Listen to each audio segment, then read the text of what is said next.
far beyond the edge of known space where stars burned cold and silence stretched for millions of miles.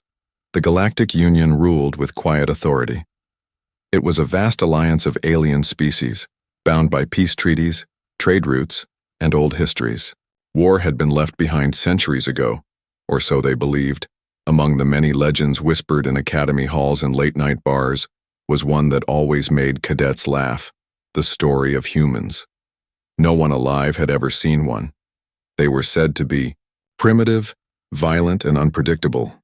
Some called them myths, others called them nightmares. Most agreed on one thing: they were gone, erased, forgotten. Lyra Velton did not believe in myths. A Zilari intelligence officer with sharp eyes and sharper instincts, she had spent years chasing real threats. Pirates, rogue AI, separatist factions. Not ghost stories told to scare young recruits, but now, standing on the cracked surface of a dead moon, she felt something shift in her certainty. The outpost had been destroyed. Not bombed from orbit, not torn apart by plasma fire. This was different. The walls were melted inward, as if crushed by invisible hands. Bodies, Zilari, Zarathi, even the tough-skinned Grun, were scattered like broken toys. There were no signs of panic, no last shots fired. Just death, fast and final. No energy signatures, said Ron, her tech analyst scanning the ruins. Nothing we recognize. Lyra frowned. Nothing? Ron shook his head. Whatever did this, it didn't use anything we've got records for. That should have been impossible. The Union tracked everything. Every weapon, every ship, every movement across its borders. Run the scans again, she ordered. Ron sighed but obeyed. Lyra walked through the wreckage, boots crunching over shattered glass and scorched metal. Her people had died here. Good officers, trained fighters, and yet no trace of a battle remained. Her comm buzzed. "Ma'am, we found something," came the voice of Ensign Tara. Lyra followed the signal to what used to be the command center. Half of the roof was gone, exposing the gray sky above. Inside, Tara stood next to a broken console, holding up a small device. "A survivor?" Lyra asked. Tara hesitated. "Not exactly. It's a data chip, barely intact. Looks like someone tried to destroy it before leaving. Pull what you can. Already started. But there's something else." Tara pointed at the far wall. Scorched into the steel was a message written in rough Zilari script: "You should not have come here." Lyra stared at it. Her stomach twisted. "This wasn't a raid," she said quietly. "It was a warning." Ron joined them, looking nervous. "Ma'am, the scan is done. I found movement, thermal traces, one being humanoid, fast and smart." Lyra turned to him. "How long ago?" "Maybe an hour before we arrived." So close. They had almost stepped onto the same ground as whatever had done this. "Send the data to command," she said, "and get me full clearance to investigate. This isn't over." Ron looked uneasy. "You think it's still out there?" Lyra nodded. Somewhere in the dark the myth was real, and it was watching. The wind howled across the rocky plains of Eldon 4, a mining world on the edge of Union space. Dust swirled in lazy spirals, kicked up by the dry breeze that swept through the abandoned dig sites. It was quiet here, the kind of quiet that made a person feel alone even when they weren't. Jess Morgan liked the quiet. He had found peace in this place, or at least the closest thing to it. Once, long ago, he had worn a uniform and followed orders. Now, he dug for rare metals and tried not to think about the past. But peace is fragile, and it never lasts long for men like him. He watched from a ridge as Zilari ships landed near the old colony base. Sleek and silver, they hovered just above the ground before dropping ramps and letting soldiers spill out. They moved with precision, scanning everything, checking corners, eyes always moving. He recognized the symbol on their armor. Intelligence Division. "Damn it," he muttered. "They weren't here by accident. Someone had sent them, which meant someone knew." Jess adjusted his coat and crouched lower behind the rocks. He didn't carry much, just a sidearm, a knife, and a pack with enough food for a few days. Weapons were easy to find if you knew where to look, But he wasn't looking for a fight. Not yet. He had seen what happened to people who got too close to the truth. Back in the ruins below, the auxiliary officers were already setting up portable stations, running scans, collecting data. They were good. Better than most. But not good. Enough. He waited until nightfall before moving. Staying low, he slipped through the shadows, weaving between broken structures and rusted machines. His boots barely made a sound against the cracked earth. He reached the edge of the outpost's perimeter and stopped. A drone hovered nearby, its red eye blinking slowly as it scanned the area. Jess stayed still. Seconds ticked by. Then the drone turned and drifted away, following its programmed path. He exhaled and stepped forward. Inside the outpost, the air was stale and thick with dust. Wires hung from the ceiling and consoles flickered weakly. Power was still running somewhere underground. He moved quickly, pulling open storage panels and checking old files. Most of it was junk: supply logs, weather reports, maintenance schedules. Nothing useful. Then he saw it, a sealed drive hidden beneath a floor panel. He pulled it free and checked the label. Classified. Union code. His stomach tightened. Someone had left this here, maybe hoping someone would find it, or maybe hoping no one would. He tucked the drive into his pack and started back toward the exit. But something felt off. He paused, hand on his weapon. Outside, the wind had stopped. Silence. Then, a soft crunch. Jess spun around, drawing his gun in one smooth motion. Across the ruined hall, standing in the shadows, was a figure. Female. Zalari. Her uniform marked her as high rank. Her stance told him she wasn't surprised to see him. For a moment, neither of them moved. Then she spoke, voice calm, steady. "You don't have to run." Jess didn't lower his weapon. "Depends," he said. "Are you here to kill me?" She shook her head. "I'm here to understand." Jess studied her face. Sharp features, dark eyes, no fear. He had seen that look before. Curiosity, dangerous. He took a slow step back. "Well, sorry to disappoint," he said. "But I don't do interviews." Before she could react, he fired a single shot into the ceiling. Sparks rained down, alarms blared, and Jess ran. The chase was short, but loud. Alarms screamed across the ruined outpost, and red lights flashed as security systems tried to react to the chaos. Lyra gave the order over her comm for her team to move in, but Jess was already gone, vanished into the dark like he had never been there.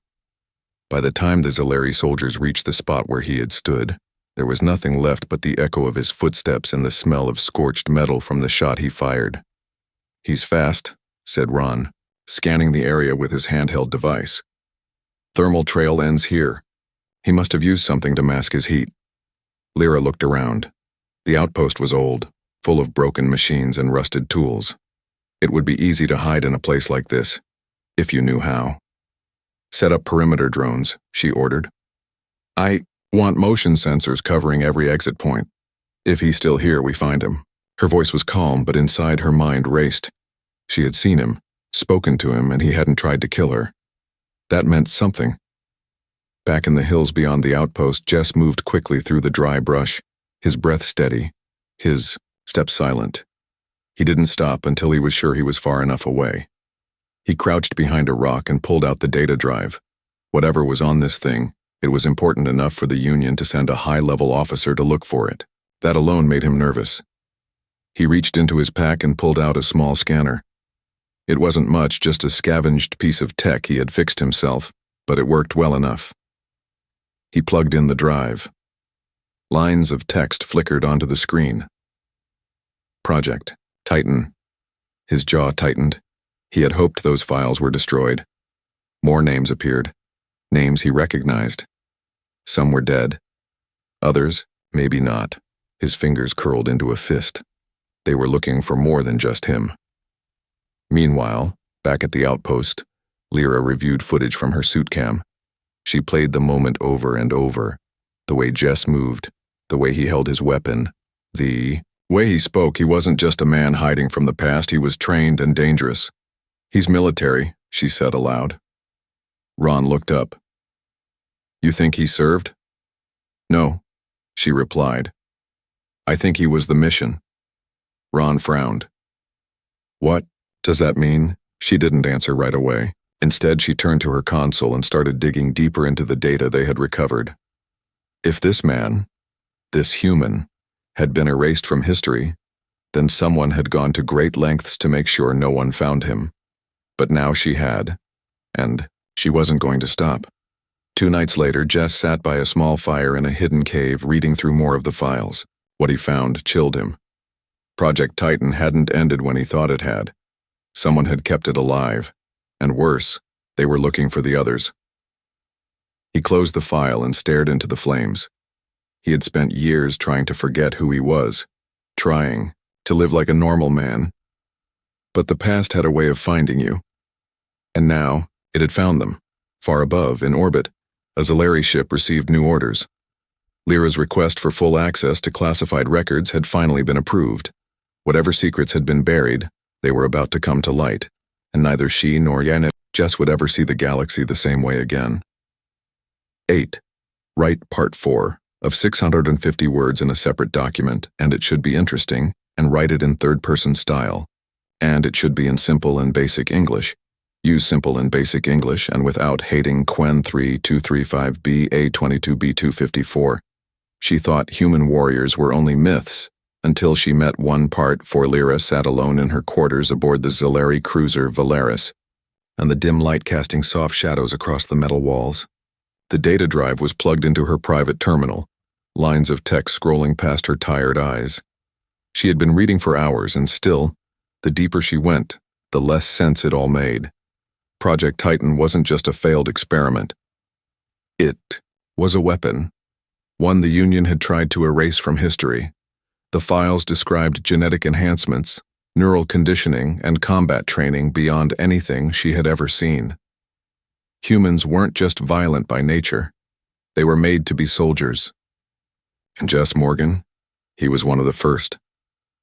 She rubbed her temples, trying to make sense of it all. If this was real, if humans had once been used as weapons, then why hide them? Why pretend they never existed? Her comm buzzed. Ma'am, came the voice of Ensign Tara. We've decrypted more of the logs. You should see this. Lyra arrived, on the bridge within minutes. Tara stood by the main console, pointing at the screen. This entry is dated 20 years ago, she said. It's a final report from the director of Project Titan. Lyra read the words aloud. Subject JM has exceeded all expectations. However, risk assessment remains critical. Unpredictability factor is too high. If left unchecked, subject could become a threat not only to enemy forces but to the Union itself. Termination recommended. She looked up. They wanted to kill him? Tara nodded. And the others? Looks like most were eliminated. Some were lost, and a few vanished. Lyra felt a chill run through her. Jess hadn't just escaped. He had survived something far worse than she imagined. Meanwhile, miles away, Jess sat in a small cave carved into the side of a rocky hill. The fire in front of him flickered, casting long shadows against the stone walls. He held the old photo in his hand, a faded image of a group of soldiers, their faces worn but proud. He recognized every one of them. Most were dead now. He didn't know how many had survived. But he knew one thing. If the Union had started digging again, then the hunt had begun. He heard movement outside. His hand went to his belt, fingers brushing the handle of his knife. A moment later, a small drone landed softly on the ground just outside the cave. Red light blinking. Not a combat model. Not yet. He stepped forward and picked it up. On its screen, a message appeared. I know what you are. I want to understand. Come back. We can talk. No harm will come to you. Signed with a name. Lyra Veltan. Jess stared at the screen for a long time. He had spent years running, hiding, pretending he was just another drifter trying to survive. But maybe, just maybe, it was time to stop. He turned off the drone and tucked it into his pack. Grabbing his coat, he stepped out into the cold night air. He had a meeting to keep. Back on the Valaris, Lyra stood near the landing bay watching the sky. She had sent the message hours ago. Now she waited. If Jess Morgan trusted her, if he came back, then maybe, just maybe, she would finally learn the truth. And maybe, for the first time in her life, she would understand why the galaxy feared a race that no longer existed. Or so they thought. The meeting point was a small clearing deep in the forest, far from any colony or outpost. Thick trees blocked most of the sky, and mist clung to the ground like a living thing. Lyra stood alone, her breath visible in the cold air. She wore no armor, carried no visible weapon. This had to be peaceful, if Jess came at all. Minutes passed. Then from the shadows he stepped forward. He moved like the wind, silent, careful, aware of every sound, every shift in the air. His coat was worn, his boots covered in dirt, but his eyes were sharp. Always watching, always ready, he stopped 10 feet away. "You're brave," he said. "Or stupid." Lyra gave a small smile. Maybe both. They stood there for a moment, studying each other. Then Jess slowly lowered himself onto a fallen log. He didn't take his eyes off her. "Why did you call me here?" Lyra sat across from him on a rock. "I read the files. I know what they tried to do to you." Jess's jaw tightened. "Then you also know it didn't work. You were part of Project Titan," she said, voice calm. "A human soldier trained to fight beyond limits no other species could reach. Your body was enhanced, your mind conditioned.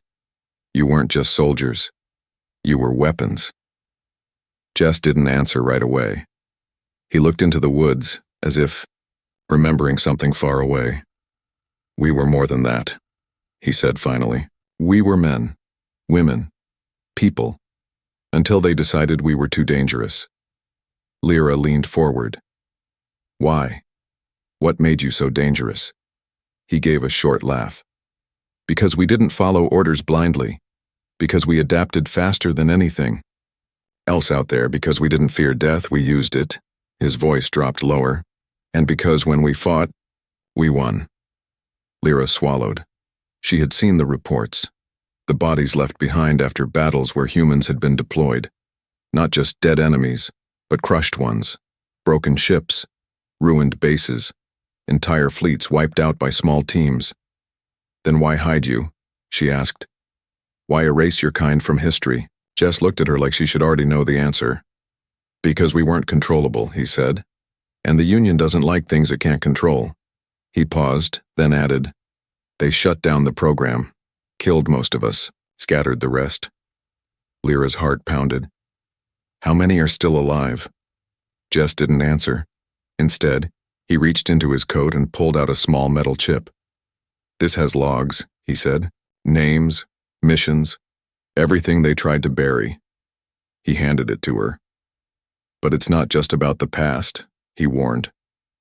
"Someone is looking for us again." Lyra took the chip carefully. "Who?" Jess shook his head. "Don't know yet. But they're not Solari, and they don't want to talk."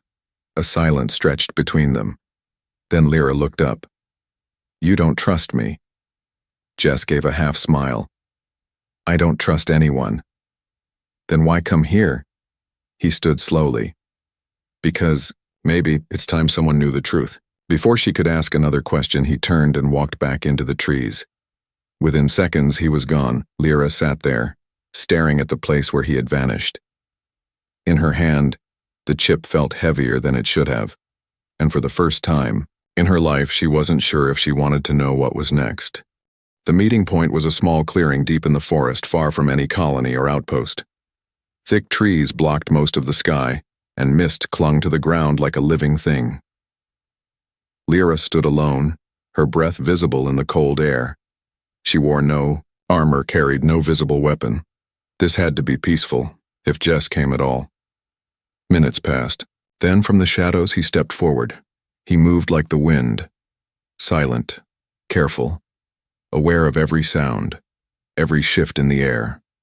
His coat was worn, his boots covered in dirt, but his eyes were sharp, always watching, always ready. He stopped, 10 feet away. "You're brave," he said. "Or stupid." Lyra gave a small smile. Maybe both. They stood there for a moment, studying each other. Then Jess slowly lowered himself onto a fallen log. He didn't take his eyes off her. "Why did you call me here?" Lyra sat across from him on a rock. "I read the files. I know what they tried to do to you." Jess's jaw tightened. "Then you also know it didn't work. You were part of Project Titan," she said, voice calm. "A human soldier trained to fight beyond limits no other species could reach. Your body was enhanced, your mind conditioned. You weren't just soldiers, you were weapons." Jess didn't answer right away. He looked into the woods, as if remembering something far away. "We were more than that," he said finally. "We were men, women, people, until they decided we were too dangerous." Lyra leaned forward. "Why? What made you so dangerous?" He gave a short laugh. "Because we didn't follow orders blindly. Because we adapted faster than anything else out there. Because we didn't fear death, we used it." His voice dropped lower. "And because when we fought, we won." Lyra swallowed. She had seen the reports, the bodies left behind after battles where humans had been deployed. Not just dead enemies, but crushed ones. Broken ships, ruined bases, entire fleets wiped out by small teams. "Then why hide you?" she asked. "Why erase your kind from history?" Jess looked at her like she should already know the answer. "Because we weren't controllable," he said, "and the Union doesn't like things it can't control." He paused, then added, "They shut down the program, killed most of us, scattered the rest." Lyra's heart pounded. "How many are still alive?" Jess didn't answer. Instead, he reached into his coat and pulled out a small metal chip. "This has logs," he said. "Names, missions, everything they tried to bury." He handed it to her. "But it's not just about the past," he warned. "Someone is looking for us again." Lyra took the chip carefully. "Who?" Jess shook his head. "Don't know yet, but they're not Zilari. And they don't want to talk." A silence stretched between them. Then Lyra looked up. "You don't trust me?" Jess gave a half smile. "I don't trust anyone." "Then why come here?" He stood slowly. "Because maybe it's time someone knew the truth." Before she could ask another question, he turned and walked back into the trees. Within seconds, he was gone. Lyra sat there, staring at the place where he had vanished. In her hand, the chip felt heavier than it should have, and for the first time in her life she wasn't sure if she wanted to know what was next. The night was still when the attack came. Lyra had just returned to the Valeries, the small metal chip hidden inside a false compartment in her belt. She hadn't told anyone what Jess had given her. Not yet. She wanted to understand it first. As she sat at her console preparing to run the decryption codes, the ship shuddered. A low thud echoed through the hull. Then another. Alarms blared. Lights turned red. "Ma'am," came Tara's voice over the comms. "We're under attack. Unidentified ships, fast and silent." Lyra was on her feet in an instant. She ran to the bridge, where officers scrambled to make sense of the chaos. On the main screen, dark shapes moved like ghosts. No markings, no signals, no identification. They struck with precision, firing weapons that didn't burn or explode but cut.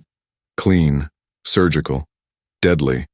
One of the Zilari defense drones vanished in a flash of light, sliced in half as if by an invisible blade. "Return fire," Lyra ordered. Lasers and plasma bolts streaked into the void, but the enemy ships twisted and turned with unnatural speed. None of the shots landed. Then, a voice crackled over the open channel. Not a voice that spoke, a voice that hissed. It was not words, but something deeper. An echo of sound, layered and wrong. And then silence. A moment later, a shuttle broke away from the enemy fleet and dove toward the planet below. They're not here for us, Lyra realized aloud.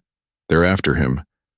Meanwhile, deep in the forest, Jess crouched behind a fallen tree, his breath steady, his eyes locked on the sky. He had seen this before, those ships, that style of attack. His blood ran cold. They had found him. He grabbed his pack and started moving. Behind him, the ground exploded. Dirt and stone flew in all directions as a shockwave slammed into him, sending him rolling across the hard earth. He hit the ground hard, pain flaring in his ribs, but he forced himself up. Figures emerged from the smoke. Not Zilari, not human, tall, armored, their suits sleek and black. Faceless helmets. No insignia. Jess didn't wait. He fired first. A burst from his sidearm struck the lead figure in the chest, but it barely staggered. They weren't wearing normal armor. They were built like machines, like soldiers, like him. He ducked behind a rock as return fire tore through the air, cutting trees in half, slicing through stone like paper. He had fought many things in his life, pirates, aliens, even his own kind, but these were different. These were hunters, and they had been sent to kill him. Back on the Valorous, Lyra watched the last enemy ship vanish into the atmosphere. Send a team down, she said. Find Morgan. Now. Tara hesitated. Ma'am, command says we should pull back. This is too dangerous. Lyra's eyes burned. I don't care what command says, she snapped. If those things are after him, then he's in more danger than we thought. She turned and strode off the bridge. If Jess died tonight, so did the truth, and she wasn't going to let that happen. Far below, in the dark woods, Jess moved fast. He had no time to think, only to survive. Because now, he knew one thing for certain. These weren't just enemies, they were others, more like him. And they were waking up. The forest was on fire. Trees cracked and fell as flames licked the night sky. Smoke filled the air, thick and choking. Somewhere in the chaos, Jess ran. His body ached from the earlier blast, but he pushed forward. Pain was just noise. He had learned to ignore it long ago. Behind him, the hunters moved like shadows, silent, fast, deadly. They didn't speak, didn't hesitate. They were built for one thing, to end him. He ducked behind a boulder and pulled out his sidearm. It wasn't much against armor like theirs, but it was all he had. He took a breath, then another, and fired. Bullets struck metal with sharp clangs. One of the figures staggered back, hit in the knee. It barely slowed. They weren't just soldiers. They were machines or close to it. Jess rolled to the side as a beam of energy cut through the space where he had stood. The ground melted where it hit. He needed to get away. Regroup. Think. But there was no time. A second later, something changed. A new sound joined the battle. Not the hum of enemy weapons. Not the crackle of fire. This was different. It was the low roar of engines. Solari dropships. Lyra had come. From above, bright lights cut through the smoke. 2 shuttles descended fast, kicking up dust and debris. Doors opened midair and Zilari soldiers dropped down, weapons raised. The hunters turned. Now they had new targets. Jess didn't wait. He moved. He reached a ridge and kept running, not looking back. Bullets flew past him, some striking close, none finding their mark. Finally, he made it to the extraction point. Lyra was already there, waiting. You're late, she said. Jess gave her a tired look. Didn't want to bring company. She helped him into the shuttle. As soon as the door closed, the pilot lifted off. Below, the battle raged. But the hunters didn't chase.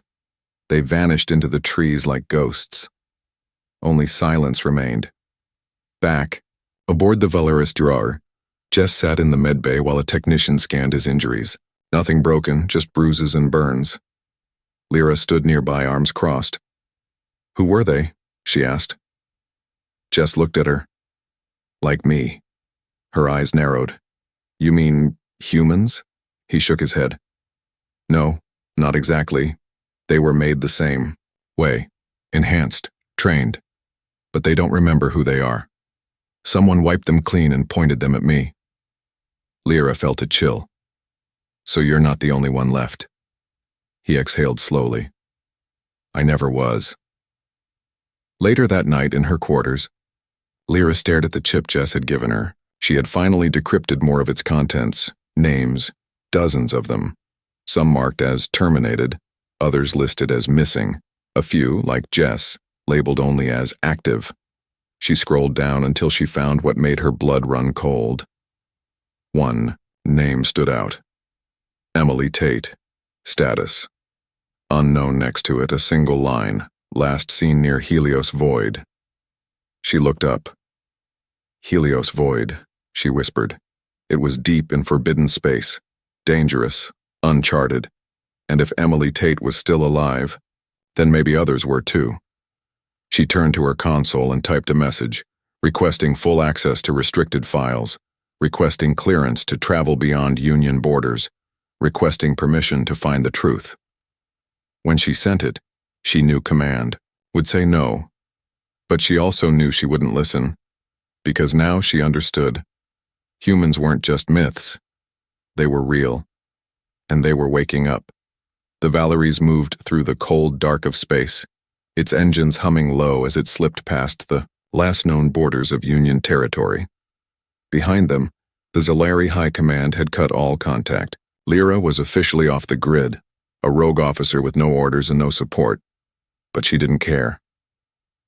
In the dim light of the command deck, Jess stood beside her, arms crossed, eyes fixed on the screen ahead. We're close, he said. Lyra nodded. Sensors just picked up something, big. On the display, a faint outline appeared, a massive shape floating in the void, silent and unmoving. The Helios Void had always been a place of silence. No signals, no ships, no life. Now they knew why. Something had been left here. Something buried. As they drew closer, the ship's lights caught the edge of a hull, long, black, and scarred from time and battle. The words across its side were barely visible beneath layers of dust and decay. SN Odyssey. Jess felt his breath catch. He remembered that name. It had been the last ship to carry the Titans, his people. Bring us in, he said. Lyra gave the order, and the Valeries docked silently at the old vessel's airlock. When the seal broke, a thin hiss of escaping gas filled the corridor. The interior was dark, but not dead. Faint emergency lights flickered along the walls, casting long shadows. They stepped inside. The air was stale, thick with time. The halls were empty, but not abandoned. Broken consoles lined the walls, their screens cracked. Bloodstains marked some sections of floor, though they were old. Faded brown smears that told stories of battles long over. Ron, Lyra's tech officer, scanned the area. Life signs? She asked. Ron frowned. Not sure. There's power still running through this ship, but it's weak. Jess moved ahead, boots echoing against metal. He knew where he was going. Deep in the belly of the ship, past sealed doors and ruined corridors, was the cryo chamber. If anyone had survived, they would be there. As they reached the final bulkhead, Jess placed his hand on the panel. For a moment, nothing happened. Then, with a groan of ancient machinery, the door slid open. Inside, rows of pods stretched into the darkness. Most were shattered or empty.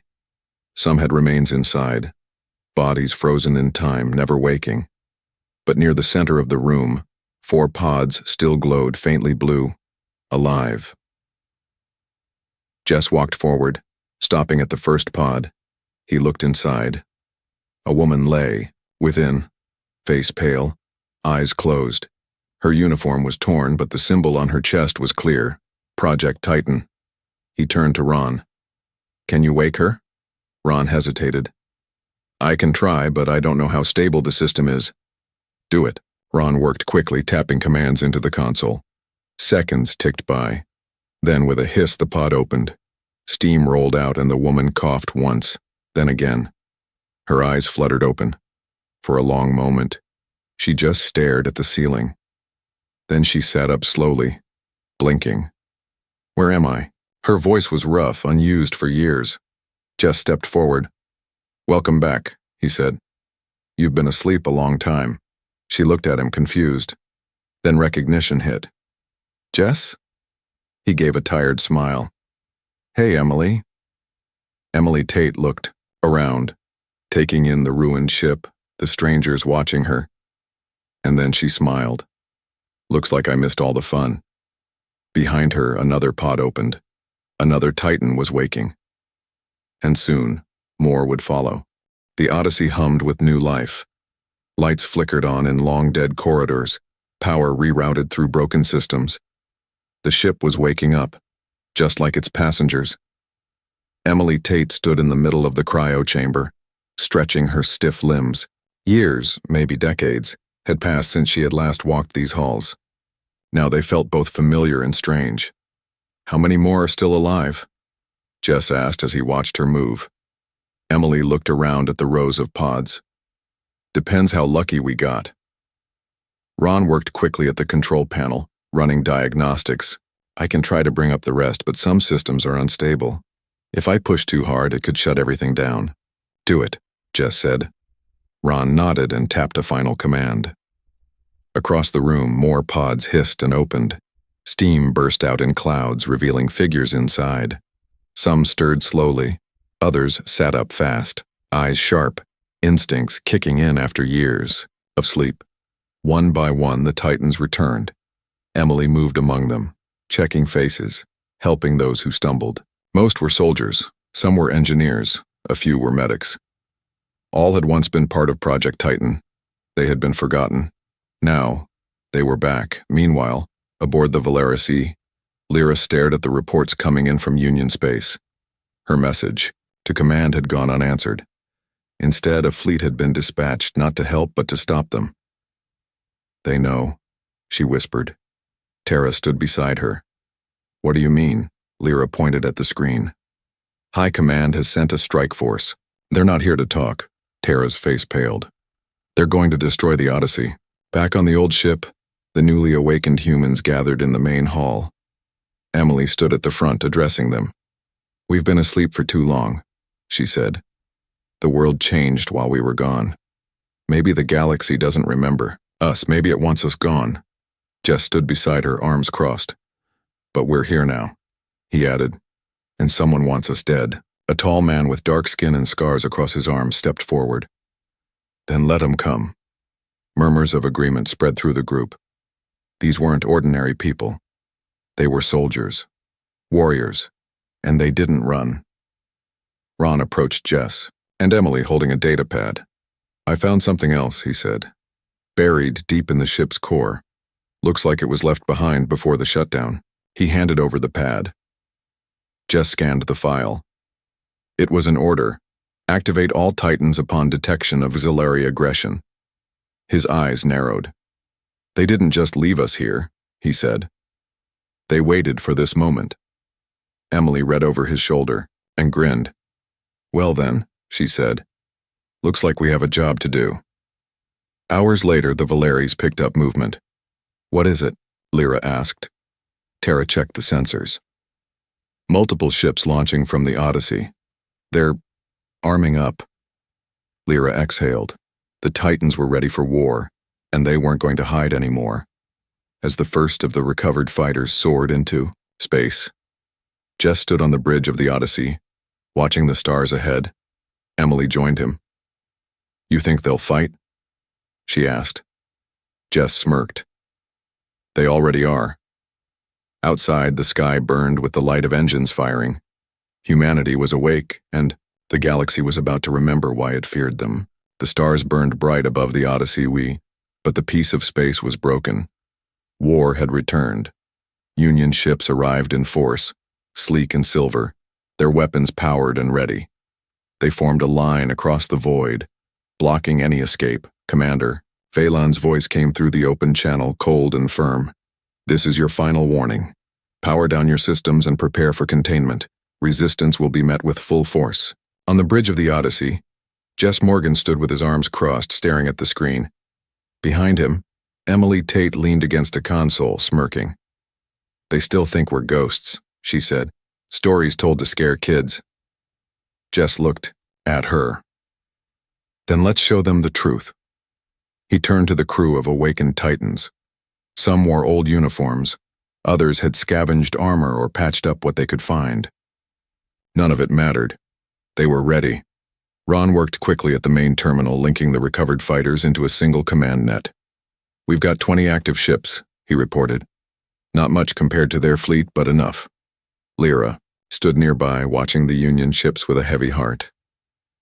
They'll kill us all, she said quietly. Emily stepped beside her. Maybe, but if they try, they won't forget us. Lyra looked at her, then at Jess, and nodded. The order was given. Human ships launched from the Odyssey I, fast and low, weaving through debris fields and asteroid belts. They struck first, hitting the outer defense lines before the Union could react. Lasers lit up the dark. Explosions bloomed like fireflies in the void. For the first time in decades, humans fought as one again, and they did not lose. Within minutes, the tide turned. The Titans moved with precision, striking weak points, outmaneuvering enemy formations. They didn't just fight, they adapted. Ron watched the battle unfold from the Odyssey. They're breaking formation, he said. Our people are pushing them back. Lyra stared at the screen. I've never seen anything like this. Jess didn't take his eyes off the battlefield. You weren't meant to. Far below, on the surface of a nearby moon, the Zalari High Command scrambled to understand what was happening. Reports flooded in, ships lost, crews overwhelmed, tactics failing. Something impossible had returned, and it was winning. Back aboard the Odyssey, the surviving Titans gathered in the main hall. Some were wounded, others carried the weight of old memories returning, but they were alive. Emily stood with Jess near the front. What now? She asked. He looked around at the faces of his people. Now, he said, we decide who we are. Lyra stepped forward. The Union will send more, she warned. If you stay here, they'll keep coming. Jess nodded. Then we don't. Stay. Emily grinned. Where do we go? Jess looked out toward the stars. Anywhere they'll have us, he said. Or anywhere they won't. A quiet laugh spread through the room. Because that was the truth. Humans weren't just soldiers. They weren't just myths. They were something new. Something the galaxy would never forget again. As the Odyssey and its fleet disappeared into warp, the message spread across Union space. The Titans are awake, and this time they wouldn't be erased.